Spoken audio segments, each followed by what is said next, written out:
Un des sports qui m'a fait le plus vibrer pendant ces jeux, c'est l'escrime. Mais j'avoue que devant ma télé, je comprends pas toujours les règles, alors je suis allé voir quelqu'un qui s'y connaît bien mieux que moi. Je m'appelle Timothée Boudil, j'ai 31 ans, je suis président du SUC Escrime. Le SUC, c'est un club strasbourgeois qui compte parmi ses licenciés Sarah Balzer et Sarah Doucha qu'on a pu voir au JO, deux spécialistes du sabre, l'arme phare du club. Alors sur Strasbourg, il y a différentes armes qui sont proposées dans les différents clubs.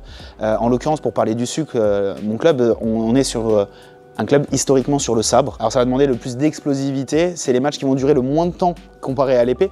C'est une arme qui est à la fois spectaculaire par la rapidité des actions, par les mouvements réalisés par les athlètes. C'est aussi, et c'est l'un de nos défauts, l'une des moins lisibles pour le grand public, et donc il y a un vrai travail de pédagogie à faire pour expliquer les règles du sabre. Et en parlant de lisibilité, vous avez forcément déjà crié en voyant une petite lumière s'allumer pendant les matchs d'escrime. Mais en fait, comment ça marche? Alors c'est un but très simple, c'est de matérialiser la touche.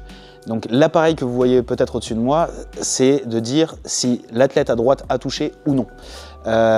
Si elle est de lumière, c'est à l'arbitre de départager pour le fleuret et le sabre. Typiquement, si on fait un match tous les deux, on pourrait se dire que tu allumes le premier, mais en fait, je vais avoir fait avant une parade, une riposte, la priorité est pour moi. Et même si les escrimeurs ont des looks futuristes, en fait, leur combinaison n'est pas si connectée. On a l'impression que l'escrime, c'est beaucoup de technologie, pourtant, c'est vraiment que des choses simples, efficaces, efficientes.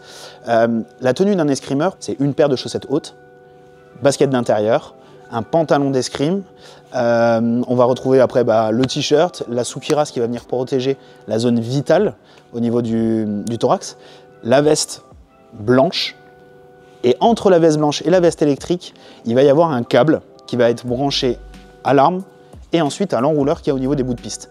Et c'est cette conduction électrique qui va faire que ça va matérialiser la touche ou non. Bon, et comme Timothée est sympa, il m'a montré les différentes armes utilisées aux Jeux Olympiques. On va retrouver du coup ici les trois principales armes, les armes dites olympiques, avec pour démarrer, hop, le sabre du coup, l'arme qu'on pratique au SUC Escrime, le fleuret, arme qu'on dit d'école à la base, où on va venir toucher qu'avec la pointe au niveau du plastron, au niveau du buste. Et enfin, l'épée, du coup. L'épée, l'arme aussi, encore une fois, de pointe. Je vais toucher avec la pointe tout le corps de l'adversaire pour marquer un point. Et dans cette arme-là, pas de règle de priorité. Si on touche tous les deux, on a le point.